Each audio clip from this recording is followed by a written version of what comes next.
Hello friends, in this video we are going to start with superposition theorem. Let's first of all get introduced to the theorem and then we will start problems from the next video. Let us begin.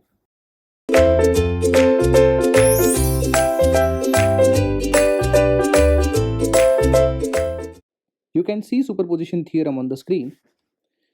In the linear and bilateral network, this line is very important.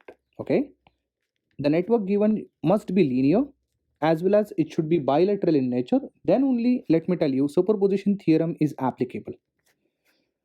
So in linear and bilateral network consisting of more than one active sources, so let me just go back to the next slide and let me just show you it is a linear as well as bilateral network where there are more than one active sources.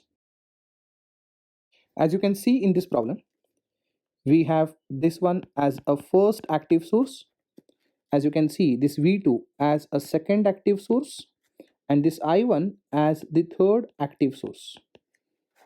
Let me tell you, this 4ix is also source, but this is not an active source. Okay, this is a dependent source. So all dependent sources are considered to be passive sources, they are not active sources. All independent sources are considered to be active sources. So as you can understand, this is a linear network. This is a linear network as well as it is a bilateral network which consists of more than one active sources. So let me go back to the statement. So in linear bilateral network consisting of more than one active sources, the response, that response could be some voltage or current, at particular node or particular branch, is what?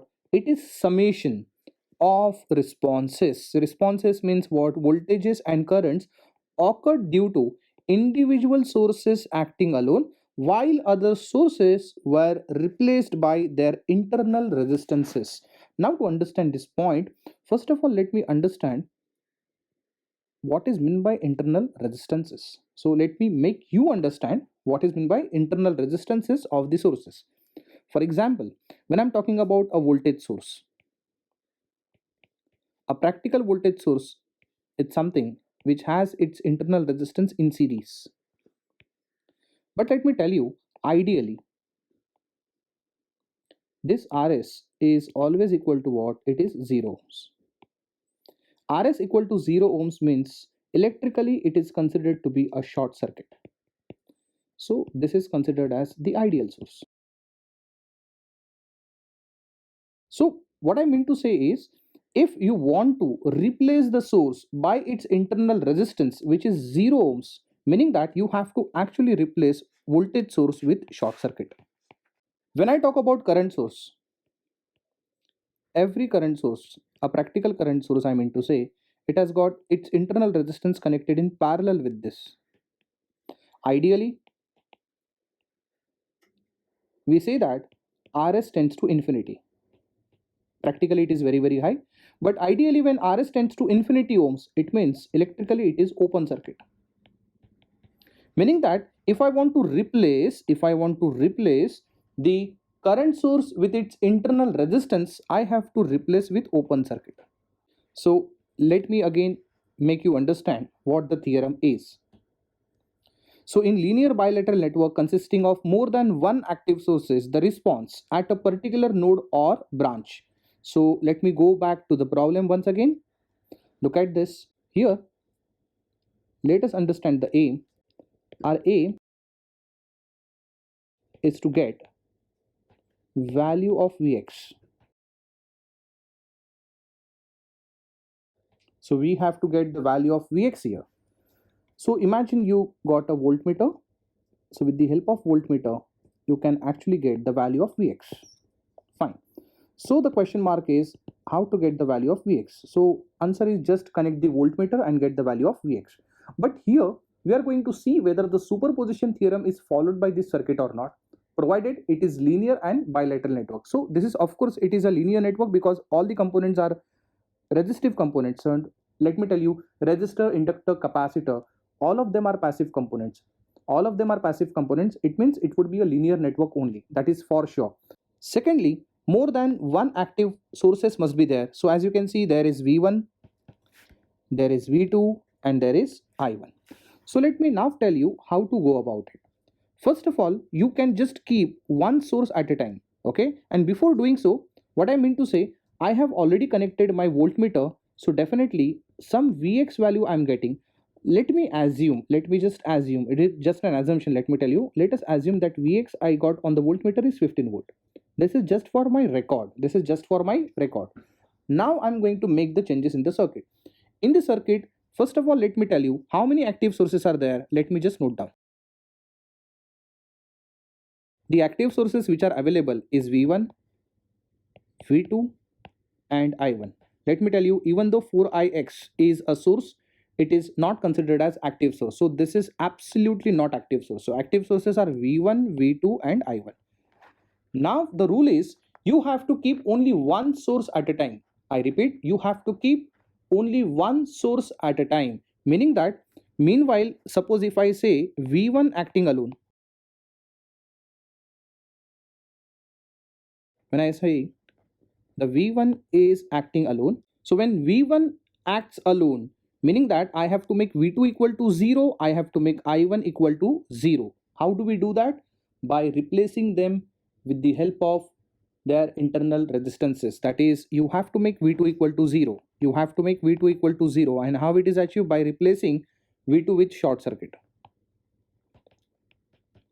At the same time, you have to make I1 equal to 0. How do you make I1 equal to 0? Obviously by making open circuit. So what you do is, now you have to keep only one source alive, that is V1, V2 and I1 are inactive by making them 0. Now you have to count Vx. Let me assume that Vx is Vx dash. So what is Vx dash, guys? Vx dash is the voltage across R4 only because of V1 acting alone.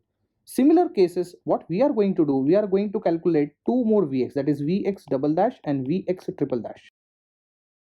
So what is meant by Vx double dash? Vx double dash is the voltage across R4 when V2 is acting alone. So let me tell you, Vx dash is the voltage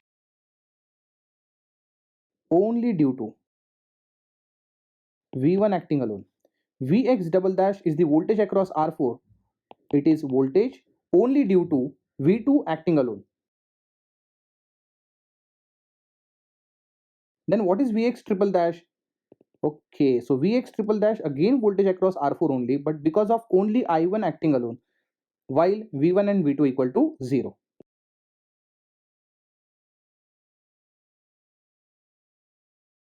As you can see, Vx dash, Vx double dash, Vx triple dash are actually responses or voltages only because of individual sources acting alone, while other sources are made equal to 0 or were replaced with the help of their internal resistances. In that case, what I did is, if I do this summation Vx dash plus Vx double dash plus Vx triple dash, you will actually see that is equal to 15 volt. Because as you can see, this Vx value was equal to 15 volt when all the three sources were present. That is, V1 is also present, V2 is also present, and I1 is also present. So when all the sources are acting simultaneously, at that time I assume that the value of Vx was 15 volt. Now this is equal to summation of, as you can see, it is summation of individual responses. Means here it is individual voltages occurred due to individual sources acting alone, while the other sources were replaced with the help of their internal resistances. Meaning that when V1 is acting alone, we make sure that V2 is also 0, I1 is also 0. Next time when I keep V2 alive, I make sure that V1 is equal to 0 and I1 equal to 0. In the third case, I keep alive only I1, then we make I2 equal to 0 and again we make V1 equal to 0. So we keep only one source at a time, and accordingly I got Vx dash, Vx double dash, Vx triple dash. I make a summation of it and I see that I get the same response which I supposed to get when all the three sources are acting simultaneously. And if this condition is satisfied, let me tell you, we can say that the given circuit is following a superposition theorem. So this is nothing but the superposition theorem. Let me go back to the statement last time and we will conclude this session and we will start with the problems from the next lecture. So in linear and bilateral network consisting of more than one active sources, the response means it is not necessary that they will ask you voltage, they can ask you some current also. So they can ask you some voltage, they can ask you some current at a particular node or at a particular branch. So what we have seen voltage across a particular branch. They might ask you some node voltage or they might ask you a branch current, yes or no. It is summation. As you can see, it was a summation of what? Of responses that can be voltages or currents occurred due to individual sources were acting alone. If you remember, they were a summation of Vx dash plus Vx double dash plus Vx triple dash. And let me tell you, if you look at Vx dash, Vx double dash and Vx triple dash, what are they? They are responses occurred due to individual sources acting alone while other sources were replaced by their internal resistances, or in simple words, let me tell you, only one source is acting alone while other sources are made equal to 0. I hope you understand that. This is what the superposition theorem is. Thank you.